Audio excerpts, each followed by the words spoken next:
Hello guys, magandang gabi sa inyong lahat. Kakain po tayo ng hapunan, ano. Kasi parang nagki-crave ako nung ano eh. Yung medyo maasim. Medyo maasim. So ito. Ito guys, alam nyo ba kung ano to? Ito. Ayan, ito yung ampalaya na hinahalo dun sa dininding, sa pinakbet. Ayan, with kamatis. Grabe mahal ng kamatis ngayon, 200 daw yung kilo. Oh my gosh. Sa ano eh, dalawang pirasong kamatis na ganun kalaki eh. 20 pesos. Tapos guys, ayan o, pritong isda. Saka, sunog na kanin. Kain tayo. Marami kasi hindi kumakain ng ampalaya eh. Kasi ito, ngayon ko pa lang siya kakain ng ganito.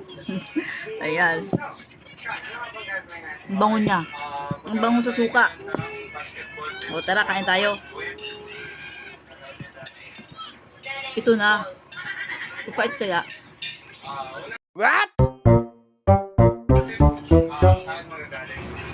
Yan, sa puntong yan guys, ininanamnam ko yung lasa ng ampalaya. Pinapakiramdam ko talaga mapait. Pero mukhang masarap naman na yan. Sunod kumain ako ng isda, ng kanin. Masarap siya actually. May pait na may tamis. O, diba?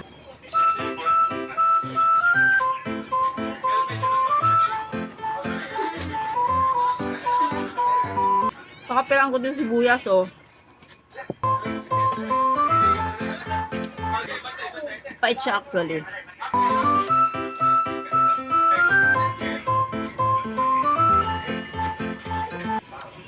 Sunog yung sinahin kasi pinagsain ko. Hindi binantayan. Lumabas kasi ako para bumili ng ulam eh. Kung alam nyo kasi guys, diba, nagmukbang lang ako ng sili, sibuyas na puti tsaka pula. So ngayon naman,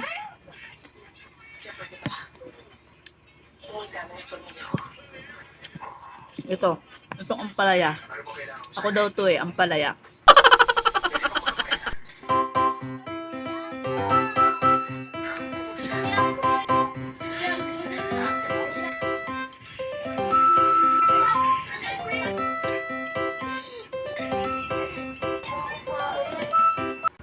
Nga pala guys, half cook lang to. Yung iba nang bumukbang nito hilaw. Ako half cook naman. Still, nandun pa rin yung ano na pait. Kailangan naman natin kumain minsan ng mga ganito mapait. Medyo na-expose na tayo masyado sa ano eh, sa cholesterol.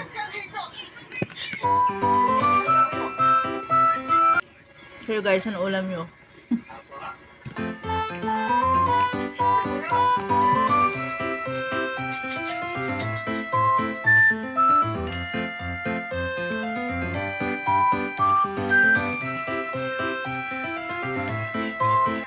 Ang sarap ng gano'n, no? Yung blend ng sibuyas tsaka ng kamatis. Tapos paminta.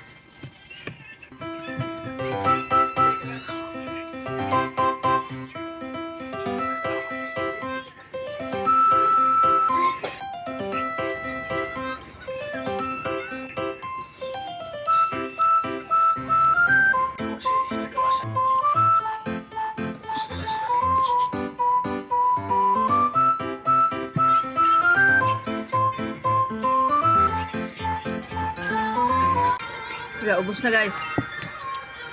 Kaya ubos na. Ang sarap ng pait at ng ano, asim, no? Thank you so much for watching and siyempre see you on my next video. Bye! Bye!